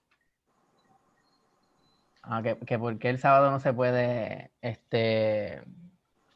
sacar, ¿verdad? O sea... Lo Sí, que si no pasa es tenemos que un representante de recursos naturales, yo no me atrevo a decir ni pío. No, aquí está, yo sí, creo que aquí pero está Wilson. Wilson no es de recursos naturales. sí, él trabaja en el laboratorio pesquero. Creo que está por ahí Wilson Santiago. Pero es que hay especies que las movieron para uso deportivo. El sábalo, el macaco, el Ave María, el permit. En español, el permit, Graciela, ayúdame con eso. El permit en español. Ah, sí, uno de los pómpanos. Es pámpano. El pámpano, Pámpano. la palometa. Estas especies se dejaron para uso recreativo, para catch and release. Porque son especies que comercialmente no tenían mucho interés. Se movieron estas especies para promover el turismo, la pesca deportiva, que lo pesca, lo pelea, sacan fotos y lo suelta. Okay. El único Wilson, si problema está es que ahora hay escuchando muchísimos puertos claros. Sí. y tiene algo que aportar, pues en confianza puede abrir el micrófono. Ok, voy a seguir por aquí. A ver si acabamos. Las vedas se establecen al igual que otros países. Yo creo que eso lo hablaron Sí. ahorita. No necesariamente los mismos meses, pero por ejemplo, una de las cosas que pasó con el carrucho es que tuvimos un ejercicio de las vedas que había en los diferentes países a través de todo el Caribe, porque parte de la cosa es cuánto de la producción de larvas de este carrucho de las Antillas Menores viene a tener aquí. La larva del carrucho dura un montón de tiempo en el agua, puede estar viable por mucho tiempo, así es que eso era parte de lo que se vio y lo que se está tratando en el trabajo internacional que hace el Consejo en términos del carrucho, por ejemplo, o de la langosta, que fue otra de las cosas que se estableció, donde hay otros países que tienen vedas para proteger el desove. Aquí no hay veda para proteger el desove. Si hay un tamaño mínimo, en otros sitios no hay tamaño mínimo. O sea que en términos de cuando son recursos que existen en todo el área, tratamos de ver qué es lo que están haciendo los otros países y cómo eso nos puede impactar a nosotros y a nuestros recursos. O sea que hay tablas en los documentos donde se pone cada uno de los países y la época del año en que está vedada cada una de las especies. Por lo menos la langosta y el carrucho yo estoy segura que sí. Creo que el grupo que está trabajando con peces, específicamente con agregaciones de peces de desove, están haciendo eso también. Ok, lo último que veo por aquí es, yo creo que esto hablaron ya, se debería de dar vedas a todas las especies y que no entre ningún producto extranjero de las especies en veda. ¿Se está legislando alguna ley al respecto? Es el sueño de Andy. Sí, Ajá. Sí, cierto. sí, pero no se está legislando nada, ¿verdad? Eso fue No, lo que porque hablamos es que ya ahorita. existe una ley de libre comercio. Esta ley de libre comercio impediría el que estas especies que están en veda en Puerto Rico entren a la isla. O sea, no se puede impedir que se importe estas especies aún en el tiempo de veda. Lo ideal sería que no. O aunque entre, que el importador que la recibe no la pueda vender en esos 90 días, que sería lo ideal. Pero no, hasta el momento no hay, que yo sepa, no hay nada. Y lo único que hay es la cuestión de la langosta, que tiene que tener esa medida específica que tenemos Exacto. aquí cuando viene en comercio. Sí. Y lo del carrucho sí tiene que ver con CITES. Tiene que tener un manifiesto y esos documentos tienen que decir que cumple con la ley del sitio donde se saca. De Por ejemplo, origen, República Dominicana estuvo por un tiempo castigado por la comunidad internacional por eso mismo, porque Y tienen que Jamaica. cumplir con la reglamentación establecida. Exacto. Y Jamaica. Y Jamaica. Y Honduras, Ok. creo que produce. Ajá. Ok, Pero Ajá. lo ideal sería eso. O sea, evitar toda venta, todo comercio en el tiempo de la veda. Ahí hay menos demanda, hay menos oferta. Y ahí estaríamos trabajando entonces con la pesca ilegal. Con la pesca ilegal. Sí. Nada, una última pregunta para ir cerrando ya, que nos extendimos bastante. En cuanto a las estadísticas que llenan los pescadores comerciales, ¿verdad? Que tal vez puede que no sean del todo confiables, por así decirlo, y también dejándonos llevar porque tampoco los recreativos llenan esta estadística. ¿Cómo funciona el factor de corrección? O sea, ¿cuánto nos acerca a la realidad de la población? Daniel Matos está por ahí. Una de las cosas, lo que sí yo puedo decir es lo siguiente. Nosotros vemos tanto las libras reportadas como el factor de corrección que hace el Departamento de Recursos Naturales para los trabajos que se utilizan. Por ejemplo, hay una cosa que se llama el Southeast Data Assessment and Review, que es cuando se evalúa una población. Viene ahora el CIDAR 80, que es del peje puerco. Y una de las cosas que se hace es que se mira tanto el reporte como tal, sin ningún factor de corrección, como con los factores de correcciones que recomienda el gobierno de Puerto Rico. Islas Vírgenes, por ejemplo, no utiliza ningún factor de corrección. Así que eso lo vemos, Recursos Naturales ha hecho varios esfuerzos de hacerlo por costa, de hacerlo para toda la isla, de mirar las especies que necesitan un factor de corrección, etc. O sea que eso se pone en una balanza y cuando se reúnen todos los científicos a hablar de este asunto, entonces se evalúan si ese factor de corrección va a estar muy alejado de la realidad o si va a estar realmente dentro de lo que debe ser. Por ejemplo, puede ser ventajoso para establecer los límites anuales de captura tener ese factor de corrección porque aumenta la cantidad de libras y a lo mejor hasta estandariza un poco la cantidad de libras que se desembarca. En ese sentido, pues la pesquería se ve como una pesquería más estable a través de un tiempo específico y se determina entonces que no hay un problema de sobrepesca. Esto es un ejemplo de lo que estoy diciendo, que es una de las cosas que puede pasar. Pero volvemos, siempre que se toma en consideración los datos que se van a utilizar, se ven tanto la pesca reportada como la pesca con el factor de corrección. Ok, excelente. Amanda, si estás por ahí, no sé si Amanda está. Tenía que bregar algo. Sí, estoy aquí. Ok, nada, si querías decir algo más o tenías algo más que comentar ahí. No, nada, básicamente estoy súper extremadamente agradecida y hablo de parte de todo el corillo de Amando Océano, de que Graciela y Andrés pudieron acompañarnos hoy. También hablo por toda la audiencia, yo sé que a todo el mundo le encantó, por lo menos con los comentarios en Facebook y los comentarios aquí, todo el mundo le fascinó la charla, así que gracias por acompañarnos. Tuvimos casi 40 personas aquí, más como 20 personas en Facebook Live, y no me imagino en todos los shares que se han hecho, así que casi 100 personas, 100 participantes que estuvieron con nosotros hoy, así que gracias, y un tema muy importante que todo el mundo debería saber, y si están en Facebook, denle share a esta charla también para que otras personas lo puedan ver. Esto va a estar grabado. Igual, alguien por ahí preguntó que cómo puede saber de vez en cuando cuáles especies están en veda. Pueden buscar a Caribbean Fishery en Facebook e Instagram. No sé si Cristina está por ahí, que a lo mejor pueda escribir en el chat. Sí. Sí, estoy por aquí. O si puedes mencionarlo, cómo buscarlo en Instagram y Facebook, que yo sé que todo el tiempo están poniendo las vedas. Nos pueden buscar a través de Instagram, Facebook y Twitter en Caribbean Fishery Management Council, y en el caso de Twitter, que recientemente lo abrimos, también aparecemos como @Fishery Council.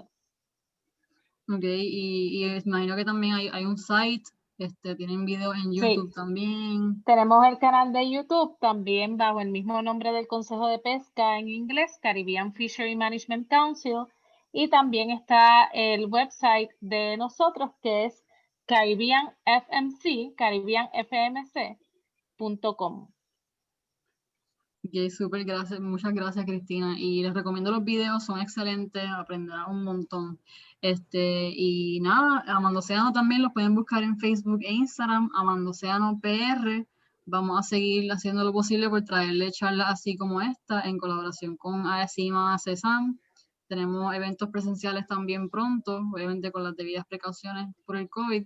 Y no, por mí eso es todo. Mil gracias nuevamente a Graciela, a Andrés y a todo el mundo. Muchas gracias a ustedes por la invitación. De mi parte también, gracias. Gracias a ambos. Excelente charla. Gracias. Y gracias a todos los que estuvieron aquí estas 2 horas acompañándonos. Mira, también antes de terminar, me pueden buscar en el grupo de pescadores comerciales y el ambiente. Ahí la información del consejo, del GCFI, toda esta información que concierne a los pescadores se postea en el grupo. Tienen las puertas abiertas cuando quieran. Gracias. Mil gracias a todos, de verdad que sí. Bien. Bueno, con eso vamos cerrando. Sí, buenas noches a todos. Gracias, Buenas Robert. noches, Buenas noches. Gracias. Bye. Bye. Gracias y buenas noches a todos. Bye, Andy. Bye. Nos vemos.